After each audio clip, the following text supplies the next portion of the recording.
नमस्कार, मैं रघुनाथ प्रसाद आज 30वां वीडियो जारी कर रहा हूं। सर्वप्रथम मैं दिनांक 15/6/2020 को पूर्वी लद्दाख की गलवान घाटी में शहीद 20 शहीदों को श्रद्धांजलि अर्पित करता हूं तथा उनके परिवार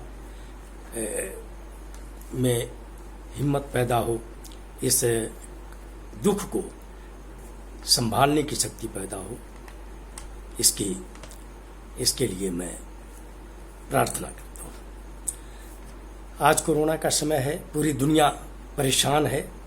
और अभी स्वास्थ्य सेवा की महत्ता पूरी दुनिया में स्पष्ट हुई है कि इसको प्राथमिकता के तौर पर प्रत्येक देश को, खासकर जो विकासशील देश हैं,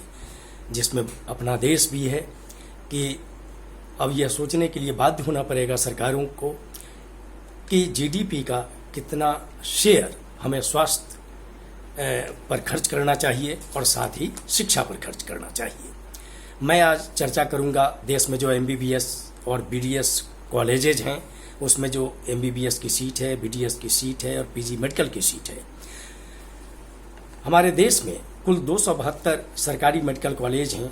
और एम्स तथा जिपमेर को मिलाकर इसकी संख्या 289 है। इनमें एमबीबीएस के कुल 42,793 सीट हैं, जबकि प्राइवेट कॉलेजों की संख्या अपने देश में 260 है और इनमें कुल सीटों की संख्या 35,540 है। यह टोटल अवेलेबल सीट का प्राइवेट कॉलेज में यह 45% के आसपास आता है। इसी तरह डेंटल सरकारी कॉलेजों की संख्या पूरे देश में आश्चर्यजनक रूप से बहुत ही कम है, सिर्फ 50, जिसमें बीडीएस के सिर्फ 3,513 सीट हैं और प्राइवेट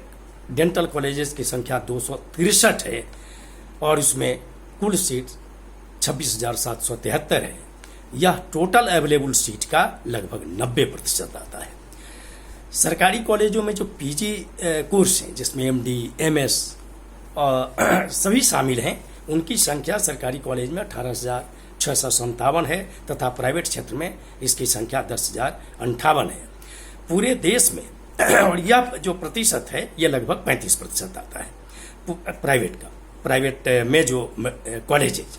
पूरे देश में सरकारी मेडिकल कॉलेजों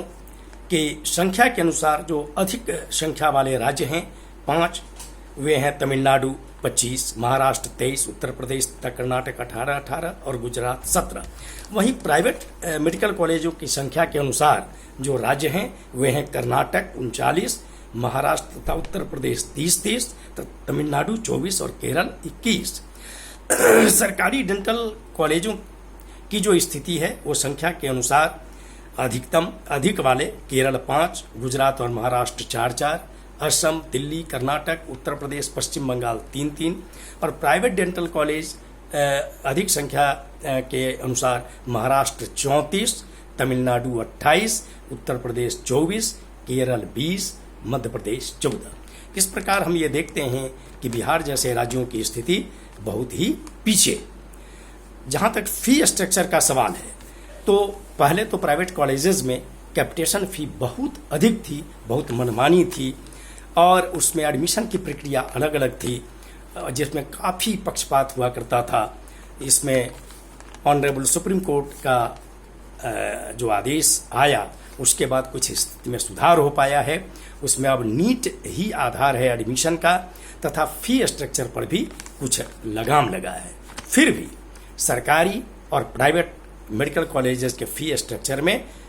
बहुत बड़ी विषमता है आज भी। यदि सरकारी कॉलेजेस से एमबीबीएस करने वाले छात्र का ट्यूशन फी कुछ हजारों में होता है साल का, और सभी तरह के खर्चों को अगर मिला लिया जाए तो मैं समझता हूं कि 4-5 लाख रुपए से ज़्यादा खर्च पूरे कोर्स को पूरा करने में हर तरह के खर्चों को मिलाकर नहीं लगता है। जबकि प्राइवेट कॉलेजेस में सिर्फ फी स्ट्रक्चर जो है वही 35 लाख से 65 लाख के आसपास भी है, जिसमें मैं समझता हूं कि हर तरह के खर्चों को अगर मिला लिया जाए तो उसके पूरे कोर्स को पूरा करने में लगभग 80 लाख से 1 करोड़ रुपए तक का खर्च आता होगा। उसी तरह डेंटल कॉलेजेस के लिए जो मैंने देखा सोशल मीडिया वगैरह पर, जो मैंने सूचनाएं ग्रहण की, उससे यह पता लगता है कि सरकारी कॉलेजेज में जहां हर तरह के खर्चों को मिलाकर पूरा कोर्स 1 से 5 लाख मैंने लगभग 5 लाख के आसपास में पूरा हो सकता है। वहीं उनका फी स्ट्रक्चर प्राइवेट कॉलेजेज में 30 से 35 लाख है और हर तरह के खर्चों को मिलाने पर वो 50-60 लाख रुपए से कम नहीं आता है। 21/4/2018 को सोशल मीडिया पर एक न्यूज़ आया था कि सरकारी मेडिकल कॉलेजेज में जो नीट का स्कोर पर ओपन कैटेगरी का जो लोएस्ट मार्क्स पर एडमिशन होता है, वो मार्क्स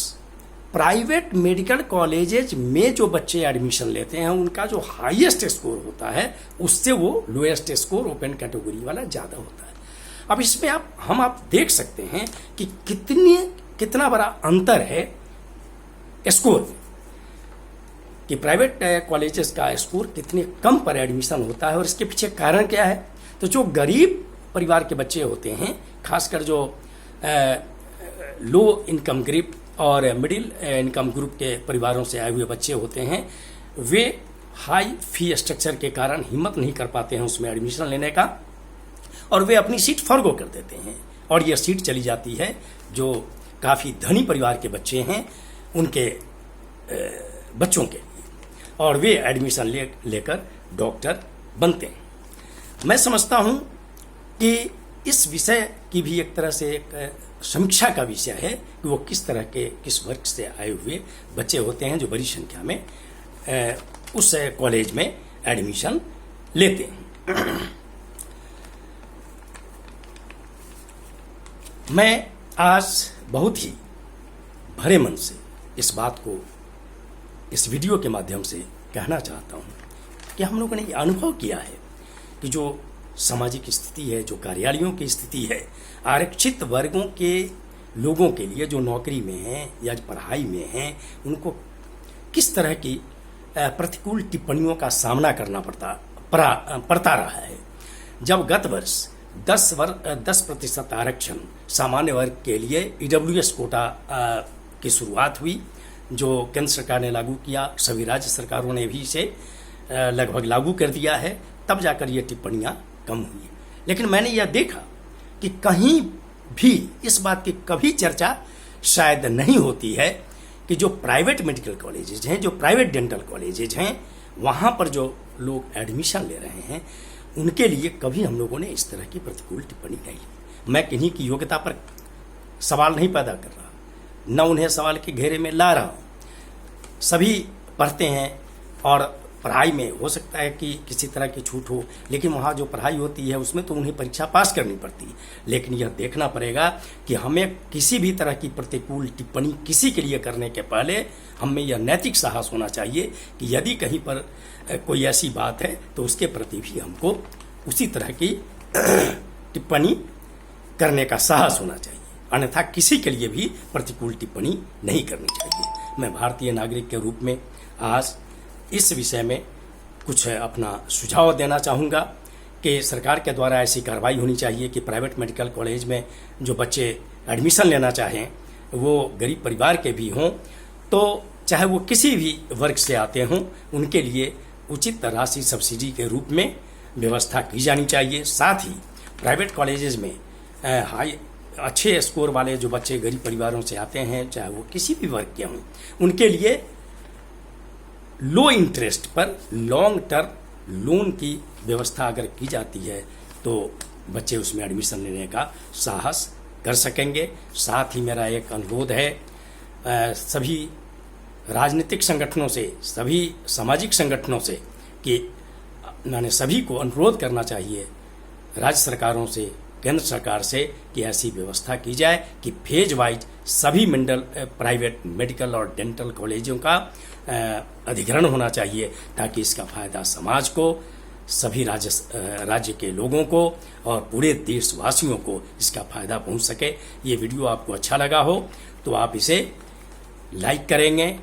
अधिक संख्या में शेयर करेंगे, सब्सक्राइब करेंगे तथा बेल आइकन को भी टच करेंगे ताकि हमारे हर वीडियो का आपको नोटिफिकेशन मिले। आप सभी लोगों को बहुत बहुत धन्यवाद। जय हिंद।